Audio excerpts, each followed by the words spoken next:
Hello everybody, Patrick Nichols, and I'm here with another epic barn find that's recently surfaced out of a small shed in Delaware and has recently moved here to just outside of Buffalo, New York, a 1970 Chevelle SS454 LS6. This car was assembled at the Flint, Michigan assembly plant, which makes it extremely rare. That's the rarest of the various assembly plants. Only about 5 or 6 LS6s are known to exist from the Flint, Michigan assembly plant, and this is also quite possibly, from my knowledge, the only cranberry red LS6 in existence from Flint, Michigan. Very rare car here, and I normally do a total walk around video of the car, and that's what I'll do today.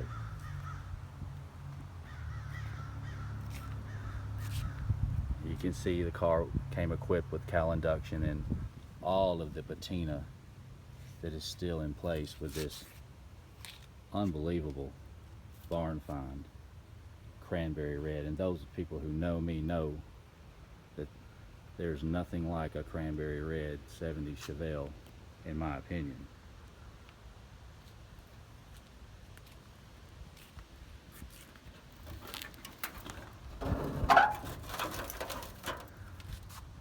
And as you can see, it's been parked for quite a while. Estimated park time was roughly in the late 1970s.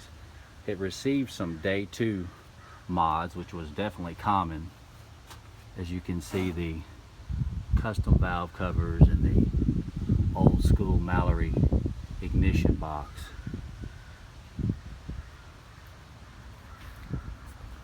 Car still has a high performance, the 837 alternator, which is dated 0C4, which is March the 4th, which falls in line with the second week of April is when this car was assembled. Also, you can see where somebody damaged the air cleaner lid for a dual, so to speak, air filter.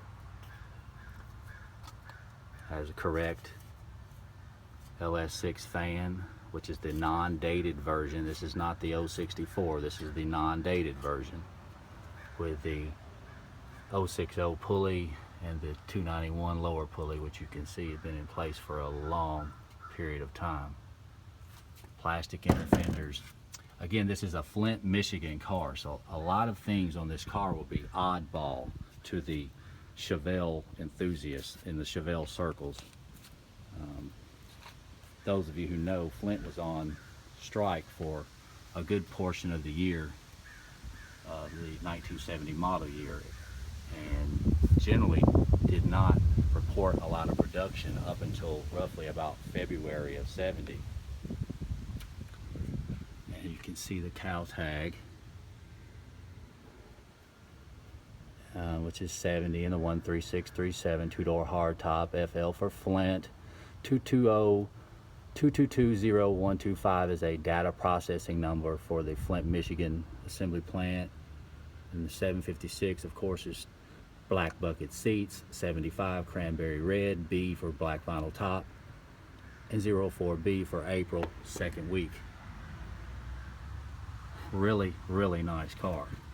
Still retains the original exhaust manifolds, and the smog setup has been removed, which is definitely common with a day 2 car. Generally, day 2 cars received headers and an aftermarket intake, but this car still retains the 569 intake, and very uncommon for it to still have the 837 alternator and the original fan, but the car does retain that. Super epic car, and my favorite color, cranberry red. And you can see some 70s striping, which was pretty cool. LS6. And the wheels on this car, I believe, have been changed because of the dates. May 22nd, a YA. I just believe that that's been changed. That's 11 months behind the car in a YA for an April car, but that's my opinion. Car came with bucket seats, of course, 756 trim without console. So on the build sheet, which would be D55, another thing Chevelle enthusiasts are aware of, Flint, Michigan cars are notorious for no build sheets. In fact, I have never seen a real Flint, Michigan build sheet. So if it had a build sheet, it would be minus D55 console. And another interesting feature on this car is the 5,000 RPM tachometer, which is similar to an Atlanta LS5, which received the incorrect tach for a period. So definitely some oddball items on this car, but really makes it really cool. And another thing is the SS's and the door panel, which everybody knows with the Z15 package, they forgot, or a mistake happened, and they forgot to code the B22 door emblem SS with the Z15 454 package. But this car, for some reason, retains the S's. So some oddball things on this car, but definitely ironclad engine, trans, and rear end with the car.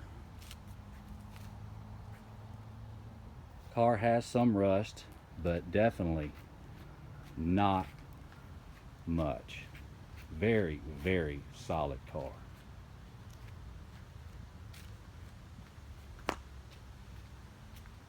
And I guess the original dealership was Grand Prix.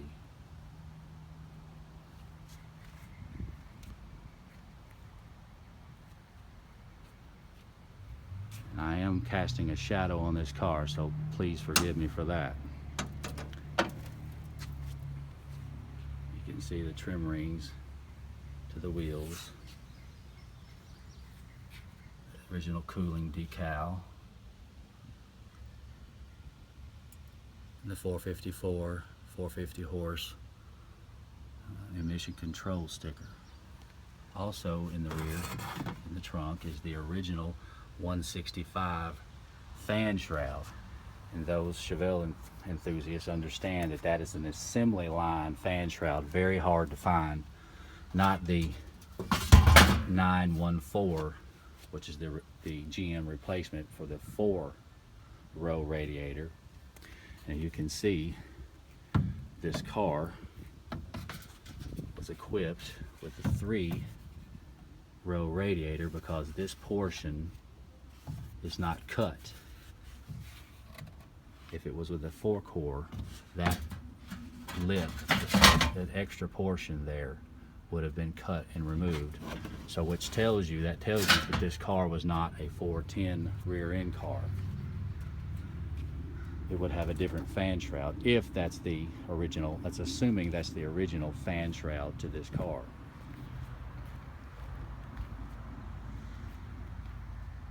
I've also been and checked the stamps under the car, and it does have a CRV, which is the 331 posi traction rear end was equipped with this car. So therefore, that is the correct fan shroud.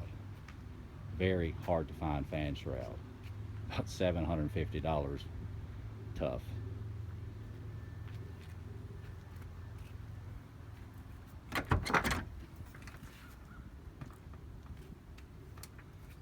Some shots of the passenger side.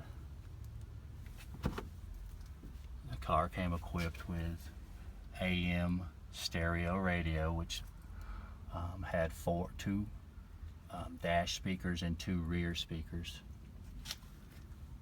and no console, like I said before. Really, really cool car. Tach gauges, no console, buckets, black inside, LS6 4-speed. Again, been sitting since the mid to late 70s in a Delaware shed.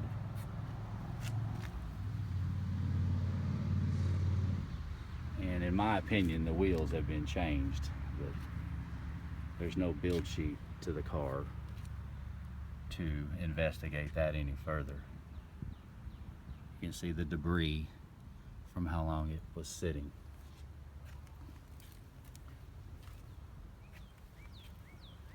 Unbelievable car. Possibly the only cranberry red Flint, Michigan LS6 ever to surface.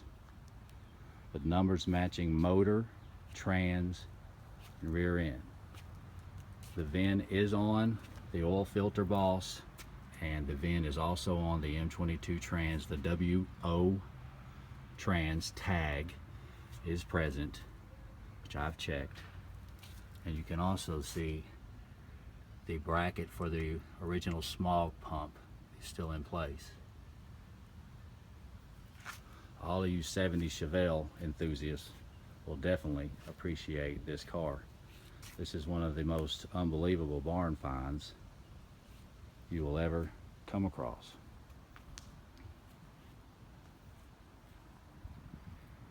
Again, parked since the mid to late 1970s in a Delaware shed. It's now just outside of Buffalo, New York, and will be heading to Florida for a frame-off restoration. I'm Patrick Nichols, and I'm here on assignment for Hot Rod Magazine. I hope you guys enjoyed this video. Thanks.